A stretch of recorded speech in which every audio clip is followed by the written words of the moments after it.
जय हिंद दोस्तों, मेरा नाम है वेद त्रिवेदी और आज हम लोग अपने फाइनेंशियल मैनेजमेंट के सेशन को आगे बढ़ाते हुए इसमें बहुत ही महत्वपूर्ण टॉपिक स्टार्ट कर रहे हैं जिसका नाम है कैपिटलाइजेशन, पूंजीकरण। तो जानते हैं कि आखिर पूंजीकरण क्या होता है। पूंजीकरण का तात्पर्य बिल्कुल बहुत ही सामान्य तरीके से समझिए। पूंजीकरण का तात्पर्य किसी भी कंपनी के पास उपलब्ध स्वामित्व पूंजी और ऋण पूंजी इसके योग से होता है। ठीक है, किसी भी कंपनी के पास में जो उसकी स्वामित्व पूंजी है, जो ओन्ड कैपिटल है और जो डेट कैपिटल है, इसका अगर टोटल कर दिया जाए तो इसी को क्या कहा जाता है? पूंजीकरण कहा जाता है। ठीक, और इससे ज़्यादा पूंजीकरण कुछ होता नहीं है। लेकिन हम लोग को फाइनेंशियल मैनेजमेंट देखना है, पूंजीकरण नहीं देखना। क्या देखना है? फाइनेंशियल मैनेजमेंट, वित्तीय प्रबंध। तो हमको यहाँ पर यह भी ध्यान रखना पड़ेगा कि आखिर कितनी पूंजी हमारे पास होनी चाहिए। पूंजीकरण का क्या तात्पर्य हो जाएगा फिर कि हमारे पास कितनी पूंजी होनी चाहिए, कितनी डेट कैपिटल है और कितनी ओन्ड कैपिटल है। ठीक, तो चलिए देखते हैं। इसमें सबसे पहले एक एएस डेविंग के अनुसार परिभाषा दी गई है, जिन्होंने बताया है कि पूंजीकरण या पूंजी के मूल्यन में पूंजी स्कंध एवं ऋण सम्मिलित है। यही मैं भी आपको बता रहा हूं, पूंजीकरण या पूंजी के मूल्यन में। ठीक है ना, पूंजीकरण या पूंजी का मूल्यन वही एक ही चीज हो गई। इसमें क्या क्या शामिल है? पूंजी स्कंध अर्थात जो ओन्ड कैपिटल है, ठीक है ना, फुल्ली और पार्टली दोनों शामिल हैं। और क्या क्या शामिल है? ऋण शामिल है। तो ओन्ड कैपिटल और डेट कैपिटल, इन दोनों को अगर मिला लिया जाए तो उसको क्या कहते हैं? पूंजीकरण कहते हैं या पूंजी मूल्यन कहते हैं। इंग्लिश में उसको कैपिटलाइजेशन कहते हैं, पूंजीकरण कहते हैं। तो अब बात आती है कि आखिर ये पूंजीकरण का निर्धारण किया कैसे जाए। तो चलिए जानते हैं कि आखिर वो कौन कौन से सिद्धांत हैं, वो कौन कौन सी थ्योरीज हैं जिनके आधार पर पूंजीकरण किया जा सकता है। तो इसके लिए बेसिकली दो सिद्धांत दिए गए हैं। कौन कौन से सिद्धांत है? पहला सिद्धांत है पूंजीकरण का लागत सिद्धांत, कॉस्ट थ्योरी ऑफ कैपिटलाइजेशन, और दूसरी क्या है? अर्निंग थ्योरी ऑफ कैपिटलाइजेशन, पूंजीकरण का उपार्जन सिद्धांत। अब यहां पर देखते हैं कि पूंजीकरण का लागत सिद्धांत क्या कहता है। तो पूंजीकरण का लागत सिद्धांत क्या बताता है कि भैया जब किसी व्यवसाय का संचालन किया जाता है अर्थात उसका प्रारंभ किया जाता है तो कुछ लागत आती है। कौन कौन सी लागत आती है? व्यवसाय का जब संचालन किया जाता है तो उसको कुछ लागत कौन सी होती है? एक होती है फिक्स्ड कैपिटल। कौन कौन सी कैपिटल चाहिए होती है? फिक्स्ड कैपिटल चाहिए होती है, और एक वर्किंग कैपिटल चाहिए होती है। वर्किंग कैपिटल चाहिए होती है। ठीक, फिक्स्ड कैपिटल कौन सी होती है? ऐसा पूंजी का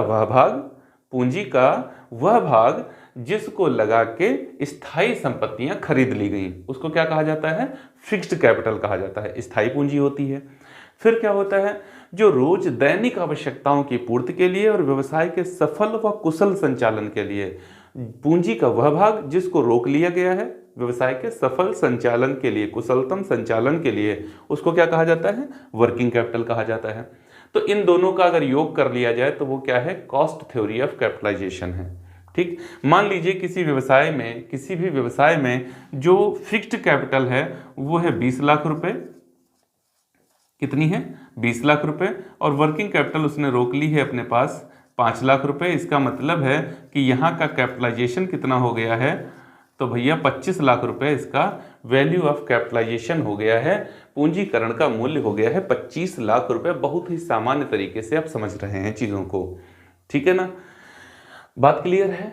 कॉस्ट थ्योरी ऑफ कैपिटलाइजेशन क्या कहती है?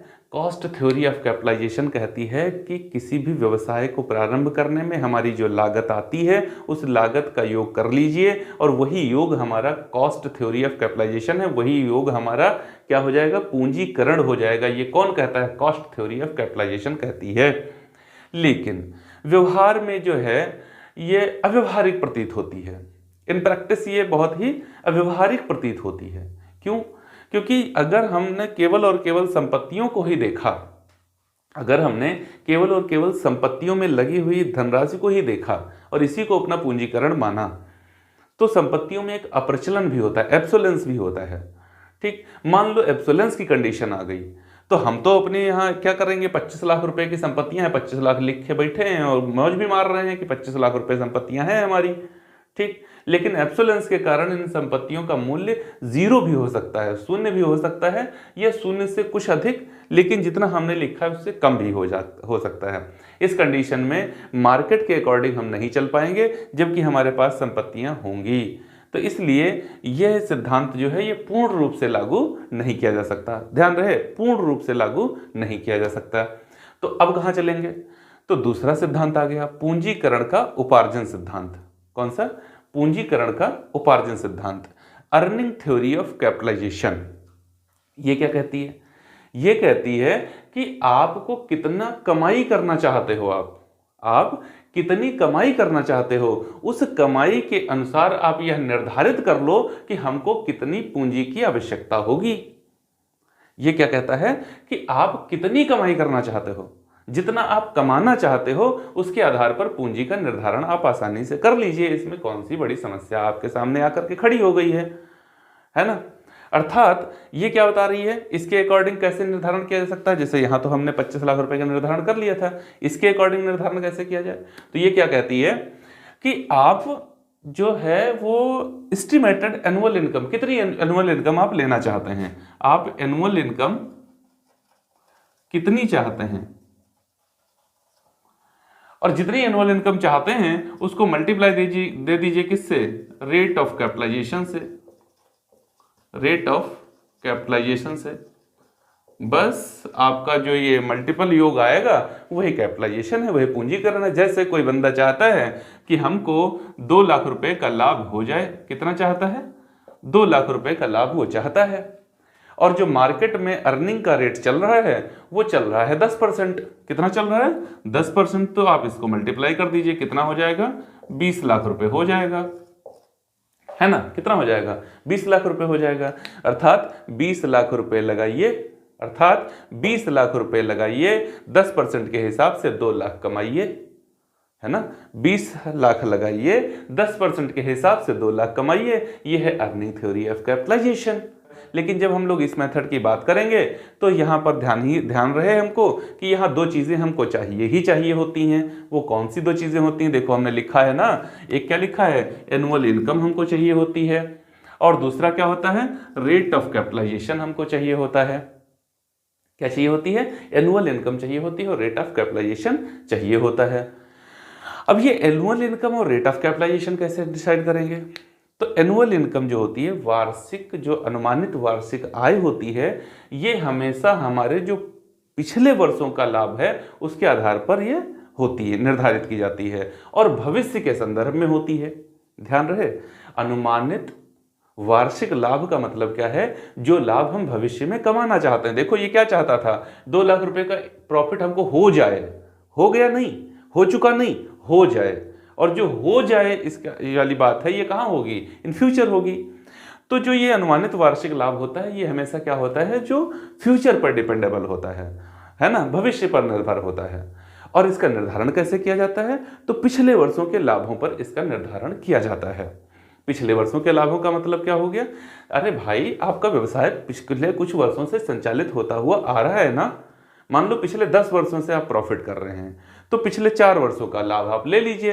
पिछले 4 वर्षों का लाभ हमने लिया तो हम कमा रहे थे, एक वर्ष में हमने कमाया था 40,000, दूसरे में कमाया है 50,000, तीसरे में कमाया है 60,000, और चौथे में कमाया है हमने 80,000 रुपए।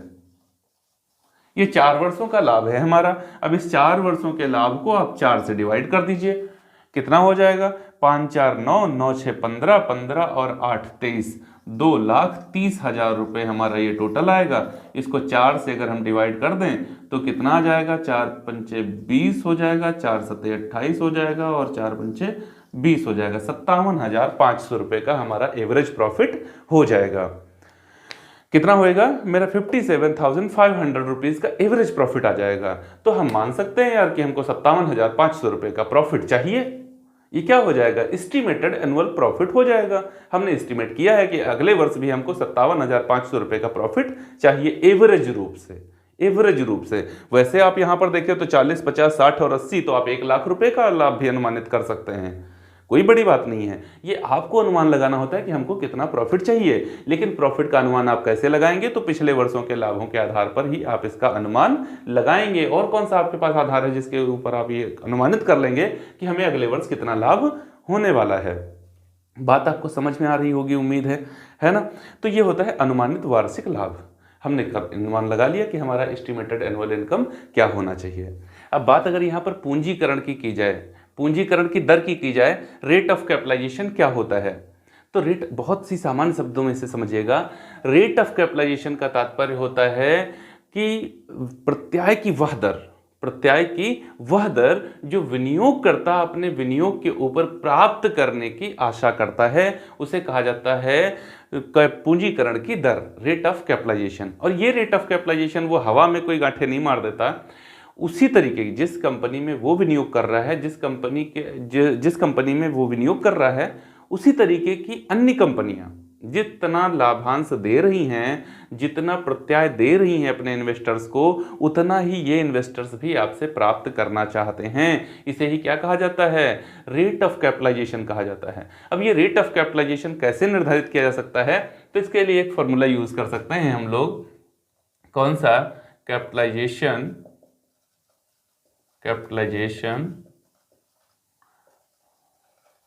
Rate of price earning ratio, price earning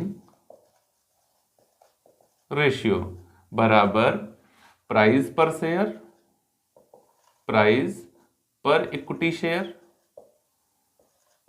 upon earning per equity share, earning per equity share. ठीक है ना, price per equity share upon earning per equity share, price per equity share upon earning per equity share. Price per, जैसे अब यहां पर लोग मान लेते हैं कुछ, मान लो कि प्राइस है 10 रुपए, इक्विटी शेयर का वैल्यू कितना है, फेस वैल्यू कितना है, 10 रुपए है, और 10 रुपए के शेयर पर कितना कमाया गया है, 10 रुपए का शेयर है, और उस पर अर्निंग कितनी हुई है, 1.25 की हुई है। कितनी, 1.25 की। 10 रुपए का शेयर है और उस पर अर्निंग कितनी है, 1.25 की है। तो कैपिटलाइजेशन की रेट क्या हो जाएगी, 1.25 से ये दशमलव हटाओ, ऊपर 2 जीरो बढ़ाओ, 125 और 1000 को डिवाइड करेंगे तो ये आ जाएगा 8। तो रेट ऑफ कैपिटलाइजेशन क्या आ गई है, 8% की, 8% आ गई है रेट ऑफ कैपिटलाइजेशन। ओके, और अगर देखो ध्यान रहे, रेट ऑफ कैपिटलाइजेशन और रेट ऑफ रिटर्न में अंतर होता है। हम लोग रेट ऑफ कैपिटलाइजेशन की बात कर रहे हैं, रेट ऑफ रिटर्न की नहीं। देखो, अगर रेट ऑफ रिटर्न की बात आप करोगे, अगर रेट ऑफ रिटर्न की बात करोगे तो ये फॉर्मूला जस्ट अपोजिट हो जाएगा। Earning upon price into 100, earning rate आएगी तो 100, अर्निंग अपॉन प्राइस इंटू 100। जैसे अगर इसी में हम लोग रेट बात करें, रेट ऑफ रिटर्न की बात करें अगर हम लोग, तो कितना है, 1.25 की अर्निंग है, 10 रुपए का शेयर है, इंटू 100 से मल्टीप्लाई है, तो 100 से इसको काटेंगे 10, मतलब 12.5% का रेट ऑफ रिटर्न है। बात आपको समझ में आई है, ठीक है ना। तो ये हो जाएगा रेट ऑफ रिटर्न, ना कि रेट ऑफ कैपिटलाइजेशन। तो उम्मीद है आप लोगों को ये दोनों ही सिद्धांत भली भांति समझ में आ गए होंगे। लेकिन यदि आपके दिमाग में ये चल रहा है कि आखिर इन दोनों ही सिद्धांतों में से वो कौन सा सिद्धांत है जो बेस्ट है, तो मैं आपको बता दूं, इन दोनों में से किसी एक सिद्धांत को बेस्ट नहीं कहा जा सकता। ये दोनों ही सिद्धांतों का अपना अपना अलग अलग महत्व है। जैसे अगर कोई स्टार्टअप बिजनेस की हम बात करेंगे, जो नया नया अभी स्टार्ट हो रहा है, तो उसके पास पिछले वर्षों के ये प्रॉफिट हो ही नहीं सकते। जब प्रॉफिट नहीं होंगे तो हम ये कैसे अनुमान लगाएंगे कि पिछले वर्षों में हमने लाभ क्या कमाया था और आगे वर्ष में मुझे क्या कमाना चाहिए। तो ऐसी कंडीशन में जो हमें स्थायी संपत्तियां और वर्किंग कैपिटल व ऑपरेटिंग के लिए खर्चे के लिए हमें पैसा रखना है अपने पास, वही मेरा कैपिटलाइजेशन होगा। लेकिन इसके अपोजिट अगर कोई चलते हुए व्यवसाय में हमें पूंजीकरण की राशि का निर्धारण करना है, तो फिर क्या करना चाहिए, पिछले वर्षों के प्रॉफिट हैं और उस प्रॉफिट के आधार पर लाभों का निर्धारण किया जा सकता है, और लाभों के निर्धारण करने के बाद में पूंजीकरण का निर्धारण किया जा सकता है। तो आपसे अगर क्वेश्चन पूछा जाए, देखिए इससे रिलेटेड क्वेश्चन भी पूछा जा सकता है, एक चलते हुए व्यवसाय में या एक चालू व्यवसाय में पूंजीकरण का कौन सा सिद्धांत लागू होता है, तो कौन सा, अर्निंग थ्योरी ऑफ कैपिटलाइजेशन लागू होती है गोइंग कंसर्न बिजनेस में। लेकिन इसके अपोजिट जो नया नया प्रारंभ हो रहा है व्यवसाय, उसके लिए पूंजीकरण का कौन सा सिद्धांत लागू होता है, तो कॉस्ट थ्योरी ऑफ कैपिटलाइजेशन लागू होती है। उम्मीद है बड़ी ही आसानी के साथ में आपको ये दोनों ही सिद्धांत समझ में आ गए होंगे। अब हम लोग अपने अगले वीडियो में ये देखेंगे कि वो 3 स्टेप कौन से हैं जो पूंजीकरण में आते हैं। मैं आपको बता दूं 3 तरीके का पूंजीकरण होता है, ओवर कैपिटलाइजेशन, अंडर कैपिटलाइजेशन और ऑप्टिमम कैपिटलाइजेशन। इसको हम लोग अपने अगले वीडियो में पढ़ने वाले हैं। ये वीडियो आपको यदि पसंद आया हो तो इसे अपने साथियों के साथ में साझा करें। अपना स्नेह देने के लिए और इस वीडियो को पूरा देखने के लिए आप सभी का बहुत बहुत धन्यवाद। जय हिंद दोस्तों।